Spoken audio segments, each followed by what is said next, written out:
තාත්තා එන්න කලින් කන්න ඕන.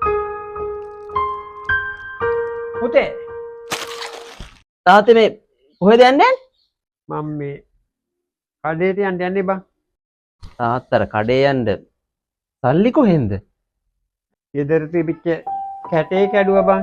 ඒකෙත් හරියම සල්ලියක් නෑ. 10 බට්ටයි 5 බට්ට දෙක තුනක් වගේ තියෙනවා. ඒකත් එකතු වුණා තමයි ඉතින් ලාච්චුරියටත් තිබුණා මේ රුපියල් 20ක් තියක්. ඒකත් මම අර කඩේ ගාවට ගිහින් එන්න කියලා.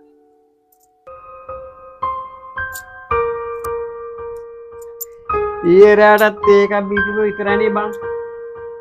මම බලන් එන්න කඩේ ගාවට ගිහලා මදි වුණොත් මොනා කියයිද මන් දන්නේ නෑ බං. අනේ මන් දන්නේ එදා ණයට දුන්නෙත් එදත් බැන්න. තාත්තේ